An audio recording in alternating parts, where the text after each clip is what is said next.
the draft, and already I see that C9 have chosen to ban away Annie. We'll get rid of the Ari as well, so nothing too different from their first iteration. The Cassante, and we expect the Nidalee to be taken off the board. Will things shift here for Cloud9, or will they remain the same? Yeah, I honestly seeing a lot of talk about throwing away the Kennen pick. I kind of agree with that. If you're not going to get good Kennen flanks off with a Nocturne covering you, then you might not be getting those at all. Yep. And Bin was not perturbed at all by the Kennen pick early on, so maybe switch that one up. Yeah, Cloud9 really debating what they want this final ban to be. They're going to stick with the Nautilus. So very mid-focus bans, of course, Annie just being a generic power pick. Will BLG remove the Maokai? Yes, they will. So I think Vi first pick is a really good option for C9. I know that it was something that throughout their playoffs they typically got rid of, was either banned against, something that they also just actively banned. And it looks like they're going to stick with the Xayah. Again, we talked about it at the end of the last game. Going into that game, the way they played the early game, they probably told themselves, we were the ones that overforced. We were the ones that made mistakes. Our draft wasn't functionally a problem. It was just the way we executed it. If we can calm down, there's no reason why we can't go toe-to-toe with a team like BLG. Uh-oh, looks like BLG are also saying, yeah, I call your bluff. Bring it. Have to see what the adaptations are going to be in the second ban phase. And if Cloud9 want to adapt their first pick phase at all, can be just about 100% confident that that third pick on the side of BLG will be the Lucian. I wouldn't be surprised if they actually locked in something like a LeBlanc right now. Make sure that they get MNS on something that can have a little bit more agency than what he did on the Silas. Straight up blind? Yeah, well, because they know that, I was going to say, they know what the next pick is going to be a Lucian. And they're actually going to go for the Scion. Very risky blind against the Bin, I will say. I do like this, though. You know, the call has been made. Yo, we got Bin diffed in the last game, fine. Throw the Kennen out the window, replace it with a big, beefy tank that can still provide value even if he dies. And that's the thing about the Scion. He's just kind of this inevitable source of team fight value. When Fiora needs to be banned. Okay, all right, yeah, I was going to say, there are some concerns. This is Bin, definitely going to have to protect against that. I will say also, some of the value is kind of reduced because the T1 level 1 Scion play is so fresh in everyone's minds. I feel like it's going to be very difficult for Cloud9 to pull off one of those, you know, suicide Scion level 1 starts, which is definitely very powerful, but BLG are going to have that front and center with T1 being so recent. Fiora will be next, or Jax. It'll be one of those two. And to be fair, we've also only really seen the Scion cheese from red side teams because of the way the bushes are set up, so the angles are just not quite as present. But there's the Gwen. Wouldn't be surprised to see something like a Fiora follow, but the concern is anytime you're facing against Bin, the champion pool is pretty big. So he's got a litany of options he can go for here, and it's really just about limiting the ones you're most scared of. Do you know what BLG could do? I vote Fiora. That's my vote. Yeah, but Camille Galio. Are you voting Game 5 Fiora, or are you voting a different Fiora? I'm just... yeah, it depends what COG will be. Oh, they're going to get rid of Nah. I mean, that's also fine. So now you're looking at Fiora or Camille or Kennen still. Like, there's no reason why BLG can't bring out the Kennen for themselves if they want a little bit more team fight power. Man, that is like a mentality-breaking pick, too. Like, if you have that Kennen performance in Game 1 and then he takes it and they crush you with some crazy Kennen flanks, that could be demoralizing. Ooh. Or maybe it's just a taunt. It's just a classic. I felt like it was a taunt, to be truthful. It looks like they are going to lock it in. Okay, so saving last pick for Yagao, and Yagao's Taliyah was crucial in limiting how C9 wanted to play the game. So much value gained from that Taliyah wall, but now the Kindred coming in against Shuna, man, who's so good at Kindred. Galio paired alongside it as well. Oh, we saw this from the PCS. This is my favorite way to play the game right now. Utility mid, double 80 carries. Oof, I love to see it. So I will say that I think C9 were expecting the Kennen to a degree. That's why they blind picked the Scion. We know that Scion is used as an answer into the Kennen specifically. But Cloud9, we know that they have a very deep pool when it comes to jungle options. And Kindred, Blabber is no stranger to this pick. Yeah, and especially it's not just, oh, we're going to have Blabber carry pants now. We're going to have MNS support him. But it's really good into Kennen initiation. You have Kindred ultimate to delay. You have Galio ultimate with the magic shield as well. So really good to, as you say, expected counter picks to a Kennen. That Kennen comes in immediately, boom, throw down 2 extra circles and answer. How do you best answer the Kennen circle? 2 more circles. The concern, I mean, that's true, but the concern is C9 over-preparing for the Kennen, because frankly, Yagao had a great game, right? He was always on the side lane, he was being funneled a lot of resources, and he worked very well with Shun to shut down Fudge, finding those flanks. Now they're on Syndra Vi, which is a very well-known, very powerful mid-jungle 2 versus 2, and is something that can very much bully MNS. Remember, in his debut international best of 5. That's a lot of pressure. Blabber pulling up Kindred for the first time in a long time. I think we've gotten used to domestically his identity being kind of setting up MNS, and now it's the shoe is on the other foot. And execution always still going to be big. That was what let Cloud9 down in the previous game. Got to see if they can execute better with this composition. BLG, again, fighting against a composition with a very strong identity from the side of Cloud9. Team fighting, beefy front line, double 80 carries, so many engage tools. Have to see how they respond here as they look to secure match point. The good luck, have funs have come out from both teams. We're jumping onto the Rift for game 2. I'm excited to see the adaptations. While there are a lot of things that remain the same, in particular this bot matchup, the top side is very different. Fudge will be the defender this time. Can he hold on to the weathering storm that is Bin, as he will literally be looking to bring the thunder? And as you mentioned, the bottom side of the map, Cloud9 looking to run straight down, take out the ward. Yep. And our feature matchup presented by Mercedes-Benz is about the top laner, but right now there's a top laner in the bottom lane. So it's getting a little topsy-turvy here in the game. C9 looking for control on the bottom side. And Cloud9 themselves, they put out this little video on social talking about some of their scrims with BLG and how volatile they were, especially the bottom lane.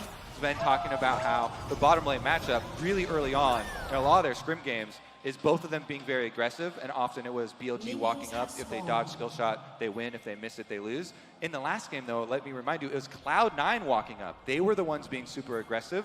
They burned a lot of summer spells off of Elk, but when it really came down to the kill, Shun was closer in the jungle, and Cloud9 ended up giving away the first blood plus the extra kill there to the BLG bottom lane. We just have to track early game for both of these junglers. A lot of tools to set up for these ganks. While we expect top lane to be relatively isolated, bot lane, as you highlighted, already crucial. And it was explosive in the 2v2. Once you turn it into a 3v3, it's going to be even more so. Same bot lane matchup. Let's see what C9 have learned from the previous game. Now, Vision was invested early. Oh, hang on a second. Up, instantly going to get the flash and the cleanse for a single summoner spell. Hugely positive trade. I think they might have been, I don't know what they were anticipating there. Sven, just as aggressive this time around on the Rakan. This is a much more favorable trade for Cloud9 than last time around now. That is 3 summoner spells for 1. Remember that they're going for the longsword on Berserker. He has a lot of health to play with, but Sven already committing. All of his pots means that they have to be a lot more careful in these 2v2 trades with the constant sustain that's going to come out from On in the early level 2. This means the C9 bot lane, while a good summoner trade for the time being, will have to play defensively, but Blabber already on his way. Bot level 3 secured as, ooh, good trade once again from Elkanon. Oh yeah, that health trade onto Sven specifically is really going to leave a mark, because as you mentioned, he's got to be the one with the initiation when Blabber comes down. That's what you get when you run an AD carry jungle, basically, in the Kindred.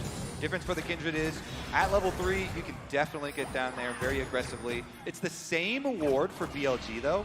I like how it's kind of showing the middle positioning of it. It's not up by Tribrush. Sven went up there with a sweeper. He can't get far enough into the river to actually clear that ward or sweep it out. And so Blabber will get seen again on the same ward as he tries to go bottom. Blabber spotted out, Elkanon immediately backing off, and as you highlighted, rinse and repeat from the previous game, but now Blabber feeling a little bit more empowered to invade in the jungle and at least spot out that the blue buff is still there. Yeah, you can tell these two teams know each other pretty well from those scrims they were talking about, where they're constantly just micro adjustments to even the position of their wards to be able to get that extra level of safety. Bottom scuttle spawn for the Kindred mark here for Blabber is quite nice for him. He won the 50-50. Admittedly, though, if he has information on where Jun is, which I believe he does, he can just double grab here. With the blue buff being started, I'm not sure exactly if he was able to gain vision or not, but for the time being, he's not going to run the risk. Vid continues to push in that top matchup very much as we expected. C9, they'll likely look for a base relatively soon, but they want to try and get this wave underneath the tower so he starts pushing back towards them.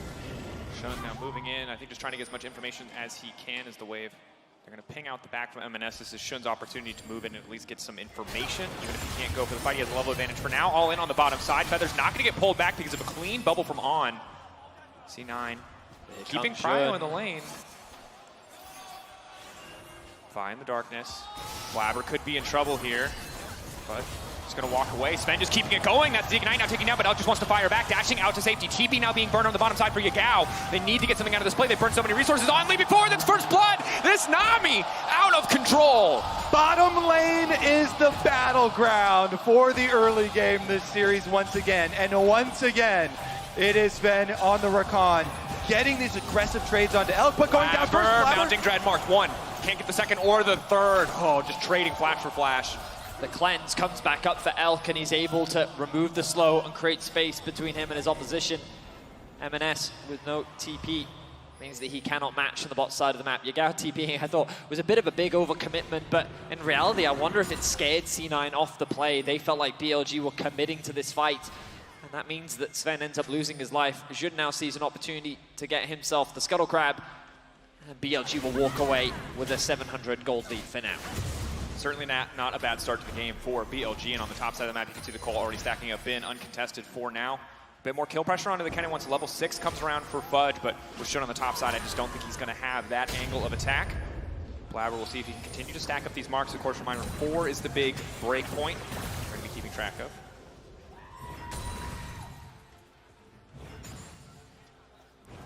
The Dragon is, of course, uncontested for the time being. Control wards being invested early. BLG with their push on bot. Nothing too dramatic I'm expecting as Bin has the level 6. We'll throw down the ultimate, but I think that's mainly just to force Fudge back. We'll stack the Conqueror. Good damage down onto Fudge as he now ticks over to level 6. Yeah, that is a lot of damage. Meanwhile, another knockup. Connecting. Elk no cleanse with flash just coming back up shortly. MNS on the way down looking for the taunt. Elk in a flash out to safety just in time. That's the knockup onto the Nami. Can they finish one kill? Berserker gets him! Berserker snipes him with the double daggers and the pullback. On will live, but now he's trying to turn one back onto Sven. Excellent kill on the bottom side for C9. Yes, exactly. Excellent. Berserker was the ray of hope for Cloud9 in game number 1.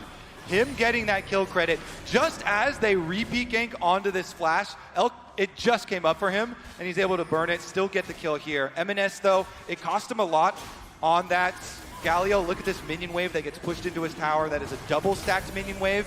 And on the reset, BLG will be able to get the Dragon, too. So it is a Syndra level 6. It is a Dragon force here from BLG in exchange for the kill onto Berserker. I'm surprised they didn't actually funnel that mid farm into Blabber.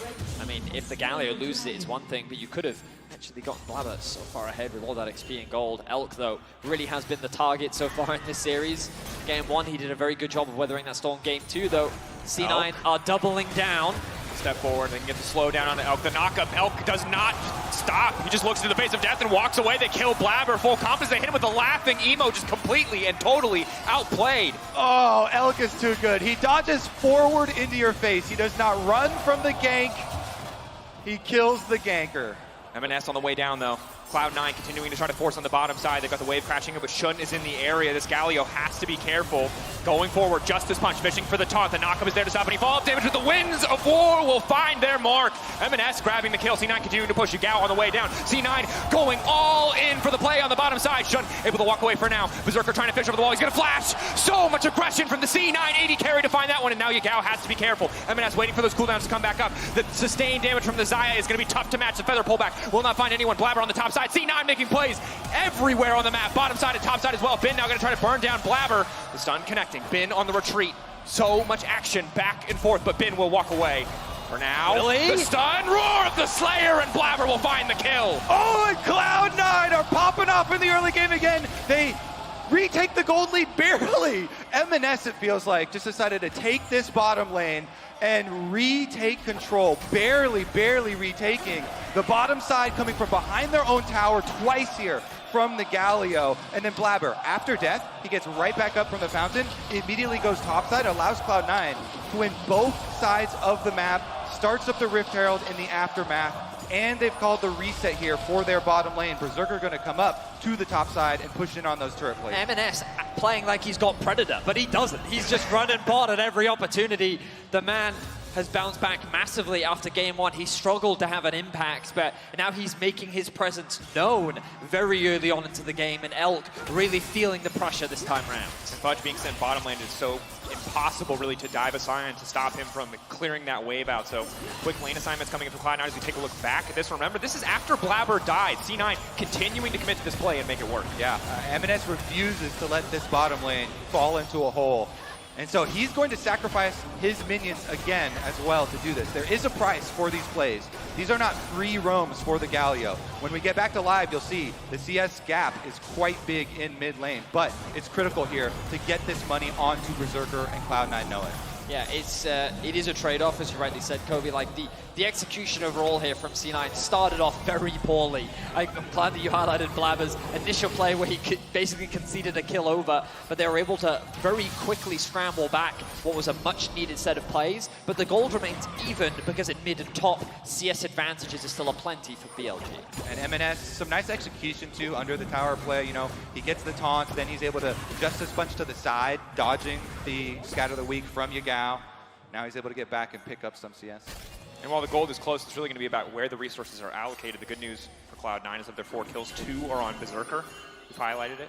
One of the strongest, if not the strongest individual performer on the team. If he can get items under his belt and BLG are not able to shut him down, it'll be easy for them to win fights. But on the opposite side, Bin and Yagao getting further and further ahead makes it hard for Berserker to have room if we're going to go to full 5-on-5s. Yeah, look at this from the side of BLG, with Bin being such a big difference maker in the previous series. That Kennen left alone on the top side with the Sion.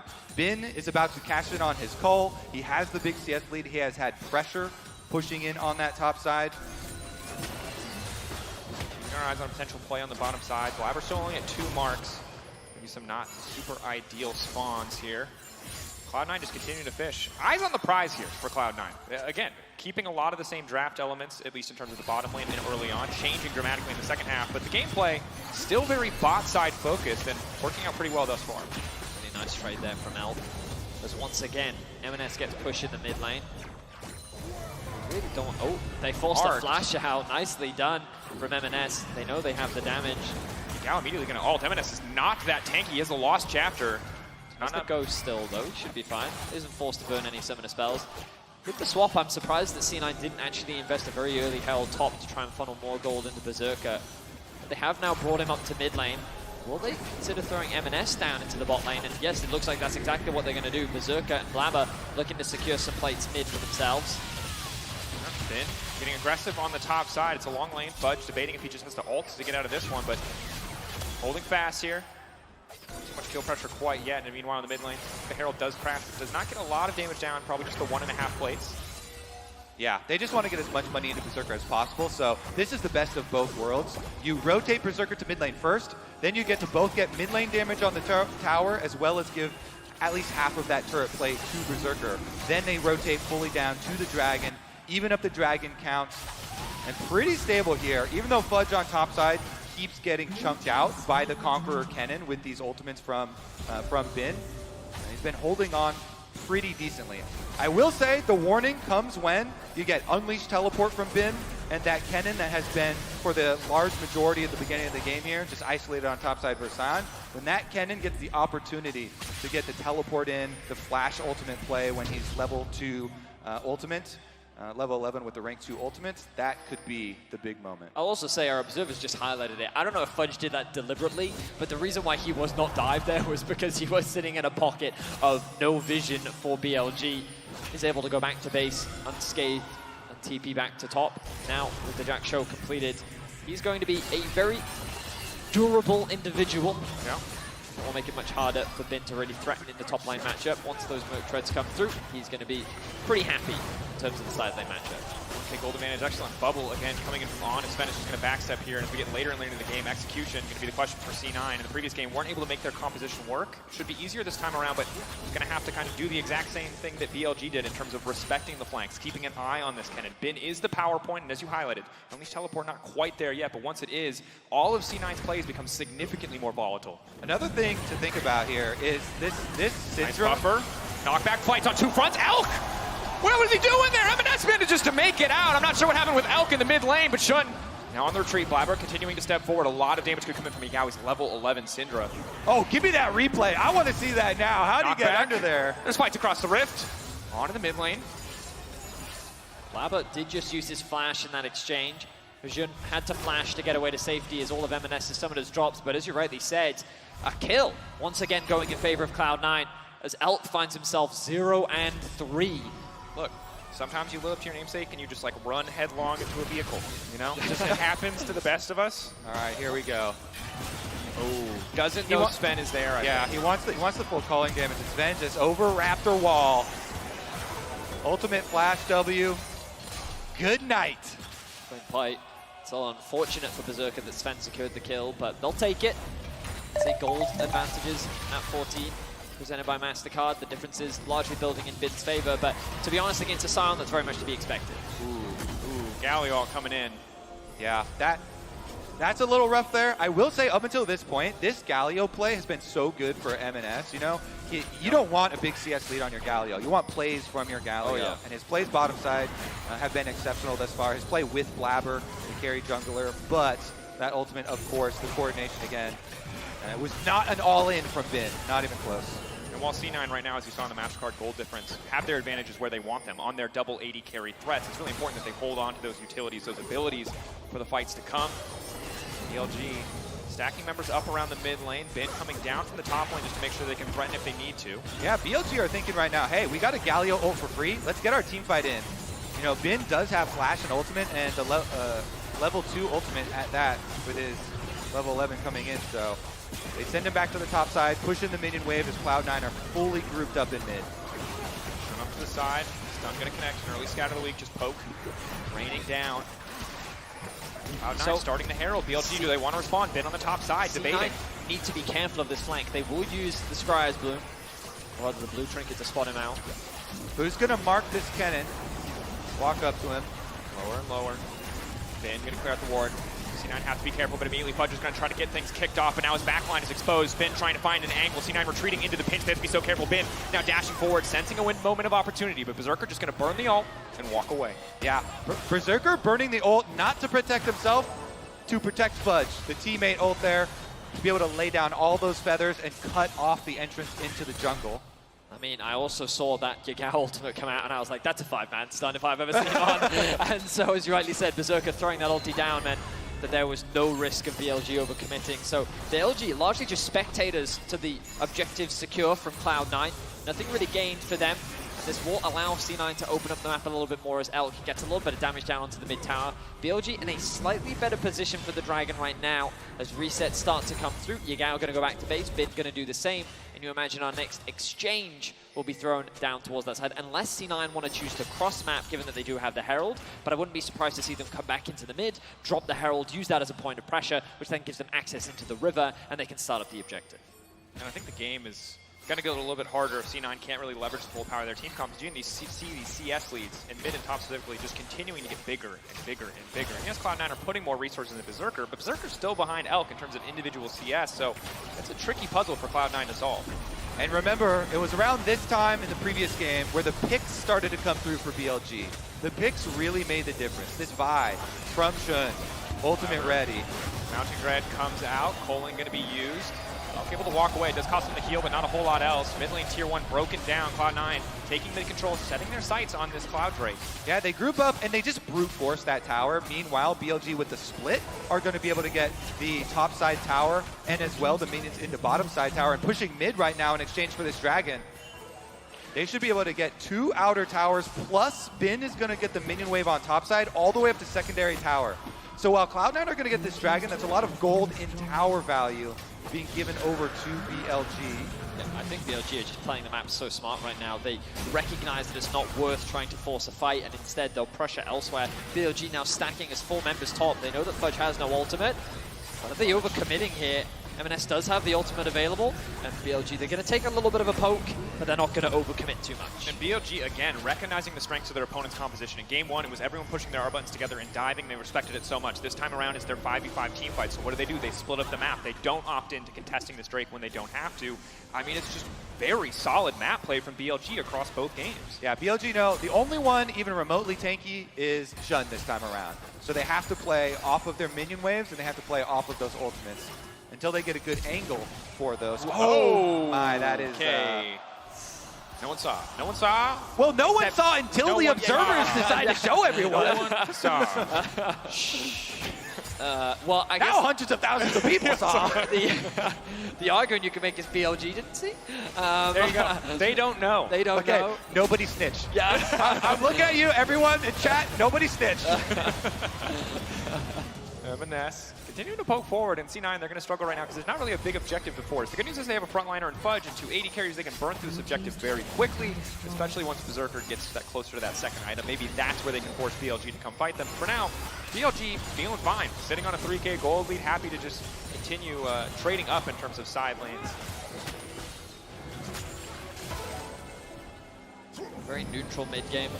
Of course, BLG have a pretty significant gold advantage, but they do have the tower lead.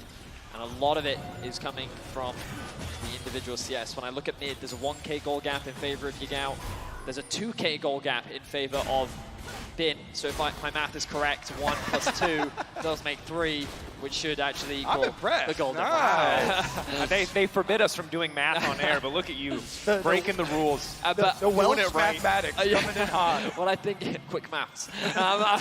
What I think is important to take away is that gold difference is not reflective really of the game state. Yeah. Because M&S and Fudge being down in gold is not the same as like 2 carries being down in gold. The fact that Blabber and Berserker are still in very healthy positions, the fact that their atomization is still coming through means that Cloud9 is still very much in comparable terms when it comes to the straight up power of the 2-team composition. And some critical things here for Cloud9 that they need to keep in mind. They have shown this already in this game, but they've been grouping up very nicely to create that ball of safety. They know that if they let this cannon get a flank, they could get dismantled. So they have to worry about Nami ult from one angle, possible flash cannons from the other angle, and they've been able to use their numbers to brute force objectives like this, try and catch up, get some of this tower gold. Meanwhile, they always make a sacrifice in order to do that though. And the sacrifice this time around is of course the mid and bottom lane, as Bin is pushing in bottom, and Elk plus Shun chunking away on that mid turret. And BLG pushing on 2 points at the same time, but luckily Cyan's so hard to move out of these lanes that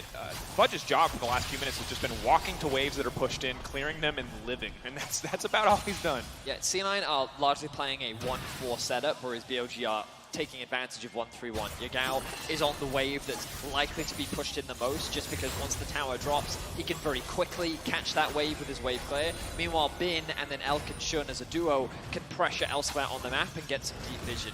C9 are very reliant on these objectives to force BLG into an area where they can find these front-to-back team fights, but BLG are playing patiently.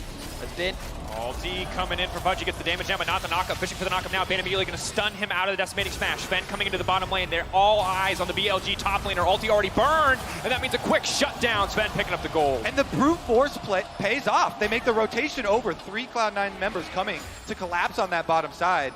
BLG, they're going to have to clear out some vision around Baron, but Cloud9 would call that bluff. They get the kill, and they're going to get another outer tower. Yagao will finish off secondary turret here, so still money. And again, the side lane secondary turrets are the most expensive turrets. Those things are 800 gold per opponent team, but it still is going to be a positive play there for Cloud9. It's got to be frustrating if you're Cloud9 though, because you recognize what you need to do as they look for an engage. Bowling coming out, the stun now coming in, but Berserker not quite in a position to follow up. He's immediately going to use the Gale Force. Sven is overstayed. The bubble not quite connecting.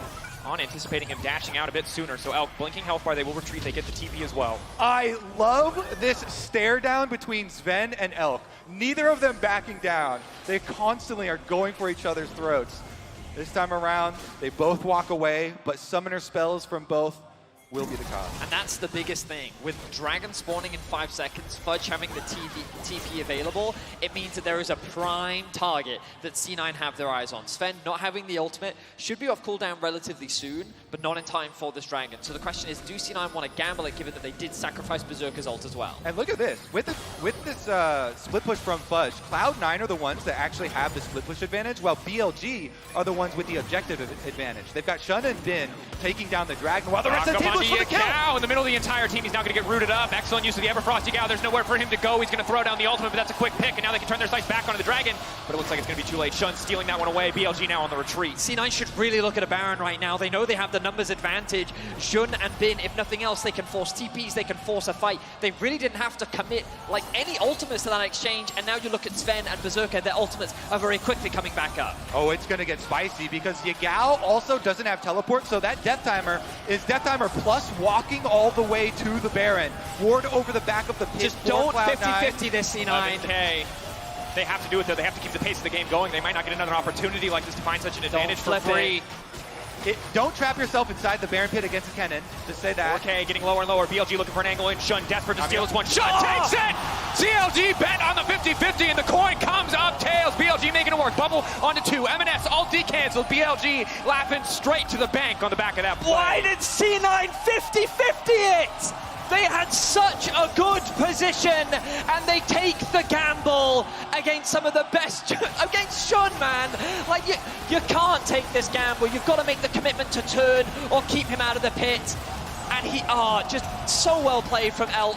Yeah, so MNS was looking at him, but he was scared to fully commit to keeping Shun out of the pit because Elk is right behind him and he thinks he's going to die there. But sometimes you have to make a sacrifice in order to get that Baron, and they don't get the taunt off onto Shun. Shun gets in, he gets the smite for BLG. And it's so crushing now for the side of C9 because you found a window of opportunity, you capitalized on it, but the execution not quite there. The 50-50 Shun winning out on that smite. Credit to him. I mean, that's a defining moment. Yagao's mistake in the mid lane saved by his jungler. It was good from Shun just because, like, you can see that basically C9 are just putting all their trust in MNS to get that taunt and body block Shun.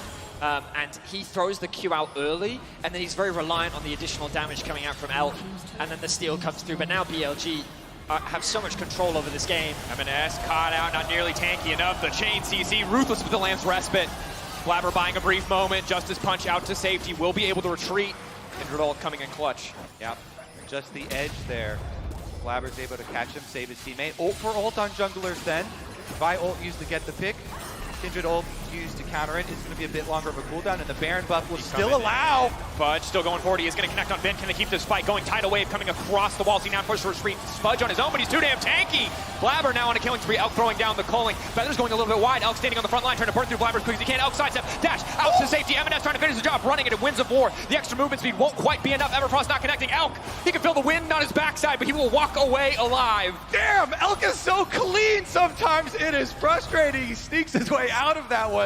He forces the ultimate trade, and he's back. He's going back in. He's looking to finish off Fudge. Lord Dominic sends his regards. Fudge.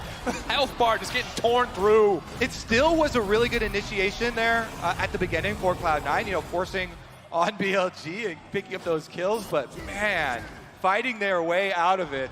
Why can no one I ever play with look this good at 0-3-3? How is he 0-3-3 on Lucian, and he's just so good? Well, you've never played with me, Dracos.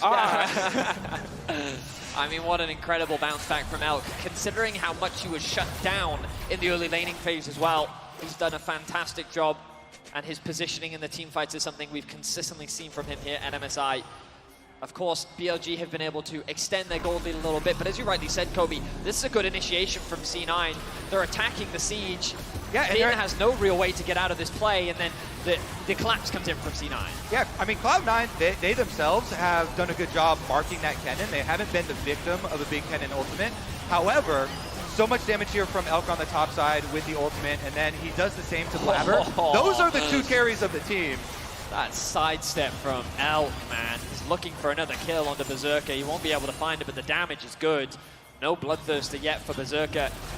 And the pressure is just ruthless from BLG. Knock up there, trying to take the Nami out of the equation. In comes the Galio ult as well. If Elk gets caught by this, it could be disaster, but he's able to sidestep. Red buff there as well. Wants to keep the fight going. Dash to the wall, dash back to safety. Decimating smash. Will not connect. BLG waiting in the area, but Sven wants to take Ben out of the equation. Sven wants to burn through, but he doesn't have the damage. Ben taking them out. There is no Lamb's respite for C9. They cannot stand in the fight. Berserker has no room to maneuver, and that means M&S. Another Lamb to the slaughter as Yagao grabs the double. C9 find a promising pick at the start, but BLG's re-engage is ruthless. Bin, without any hesitation, finds what, a 3-4-man ultimate and just tears Cloud9 apart. Fudge now left on a side lane. Maybe he's tanky enough to get away with this. His ultimate should be coming up soon. They're body blocking him so he can't ult to safety. Heads up play from the side of BLG. He'll go zombie mode, walk away. Yeah, you have to be so much more careful when dealing with the Kennen when you don't have an exhaust on your team. You know, you have to have both of your front line there to really keep him out, because with Flash, Bin will get the engage.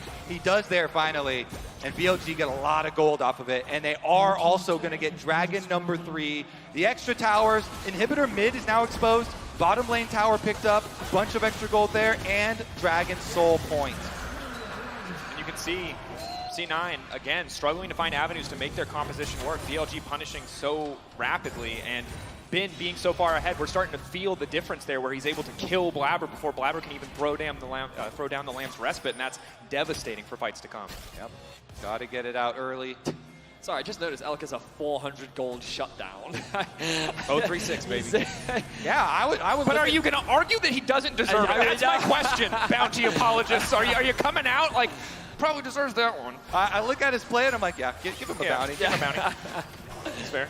North America definitely have a target on his head right now. Let's see if they can shut him down. Elk very close to level 16. The Baron spawns in 25 seconds, and that really will be the deciding fight. You can see how much vision BLG have as well. You look at all these wards littered across Cloud9's jungle, and C9 looks the engage. In, trying to find an isolate Bin, but Bin just on the edge. He's just a little bit too fast. The entire team now split. They have to retreat, but Elk just does so much damage. Where did your mid laner go? C9 instantly deleted the follow-up. Now coming in, Lamb's respite, but it's just a perfect setup for Bin to follow up on, looking for the bubble, but he can't quite find it. That's another carry taken down. It is Elk and BLG just tearing through Cloud9. It should not be called Lamb's respite, because it's just Lambs to the slaughter, as BLG will tear apart Cloud9. The quadra kill in for Elk, and that will be game 2 going to BLG. You need to send more carries.